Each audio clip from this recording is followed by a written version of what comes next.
Very northeast flavour. I've got a story for romantics everywhere. Now this is Ash, or Ashley as your mother prefers you to be called, and he's a soldier and will be flying off to Afghanistan in October. But first he wanted to send a special message to his girlfriend. So we thought a letter was too predictable, and it definitely shouldn't have been a text or an email. Then Ash had this bright idea.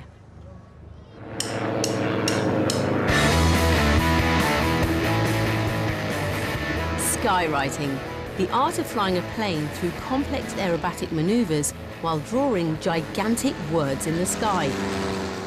It was invented in Britain, but it's rarely been performed here since the 1930s. Well, today we're going to attempt to bring it back.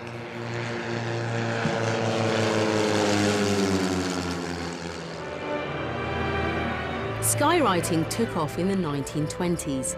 It was used to write advertising slogans that were visible for miles, and it left its mark on the skies over Europe and America.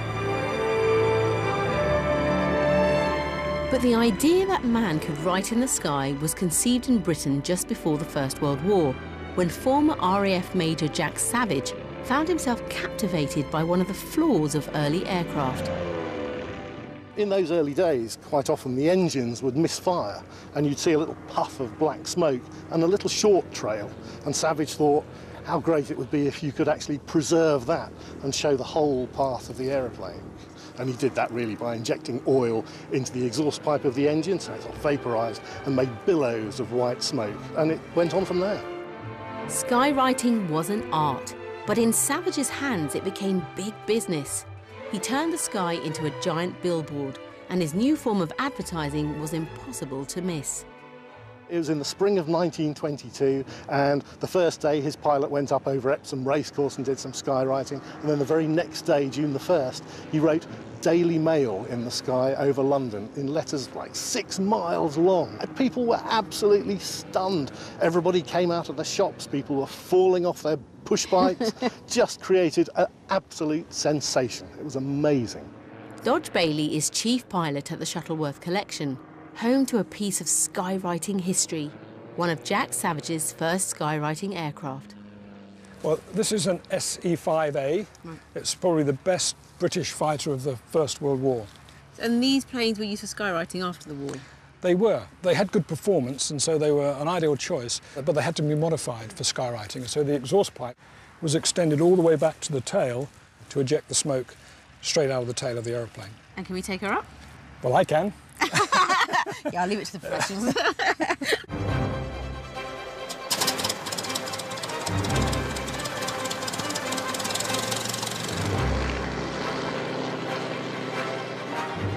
Savage's fleet once numbered more than 30 planes like these, but today this is the last original SE-5A still flying.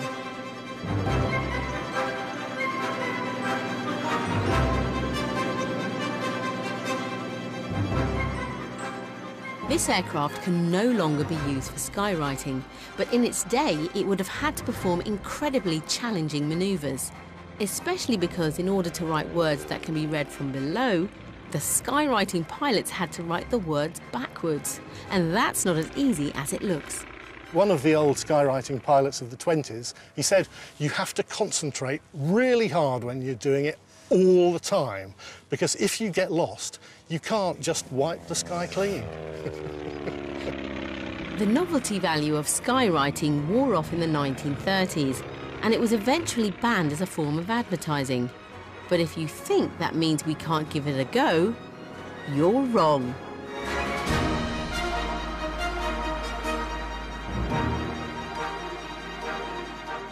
Now those are twisters, and they're going to help us write 2 very important words in the sky. We're going to try and write "Marry Me," so a young soldier can propose to his girlfriend before he heads off on a tour of duty in Afghanistan. Ash Griffiths wants to pop the question to Sophie Edwards in the most spectacular way possible. And the One Show is going to try to make his dream come true. Sophie has no idea what's going to happen, but it's going to be tough. Writing full words in the sky will be a huge challenge with our British weather. Join us later in the programme to find out how it goes.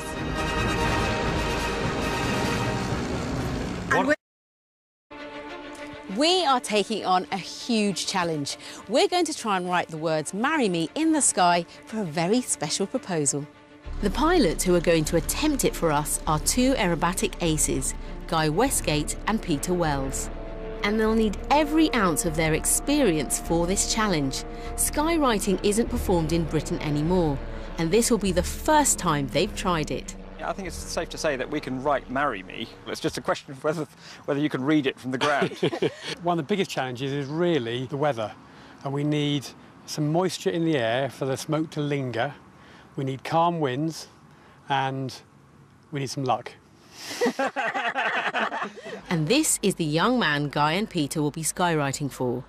Ash Griffiths is a 22-year-old soldier, and he's ready to pop the question to his girlfriend Sophie.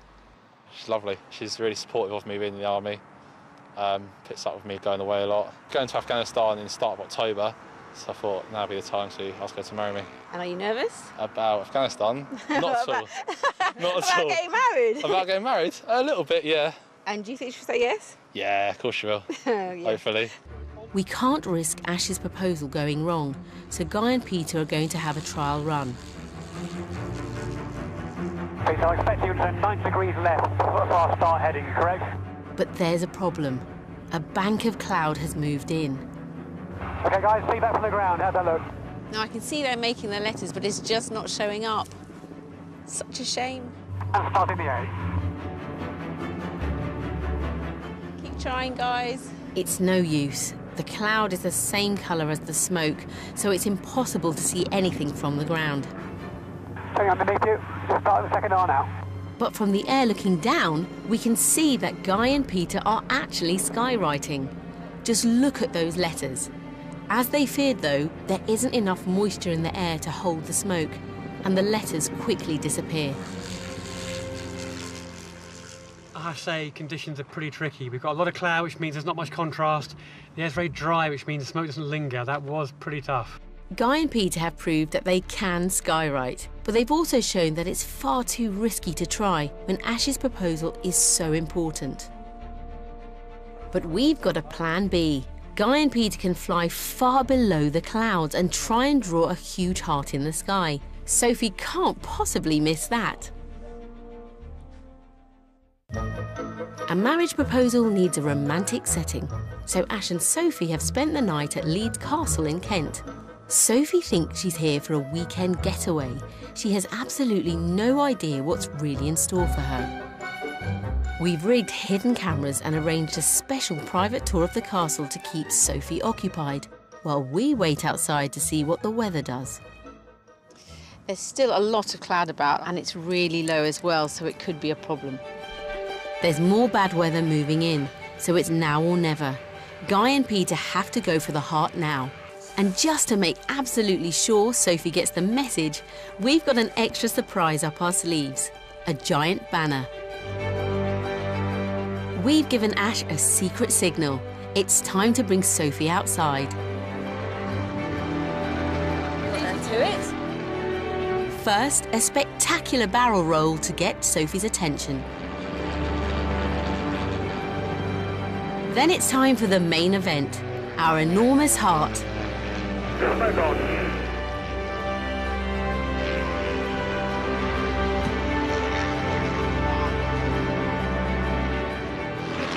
They are going to make a heart. Look at that. She's seen the heart, but she still hasn't realised it's for her. She'd better say yes after that.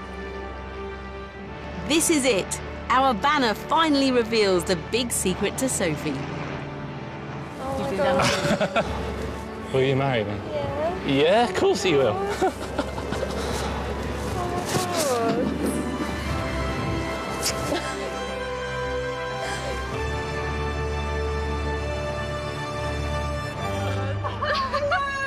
I'm Angellica, and you're on the one show. I'm so surprised. Didn't expect it at all. I've been lying to you for about 2 months now, so yeah. Didn't sleep all last night. Struggling. No. It's like wide awake, just lying there. So, She said yes. Job done. Thank God for that. Right, we're going home.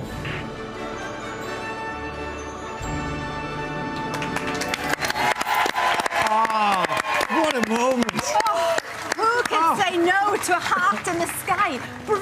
actually. Cheers, yeah, it's good. Look really Did good. you have any idea, Sophie? No idea. But I definitely won't forget that now. So it's lovely. And you've got some tears in your eyes now. As a little girl, when you think about the man that proposes to you, and you suddenly have that all you different... can't beat that, can you? Unbelievable. There was So, no choice after that, was there? so how long ago was that? And are there any plans now It for the was wedding? exactly a month today. Okay. So, yeah. And how are plans going, or are you just putting them on hold for a No little while? plans yet, but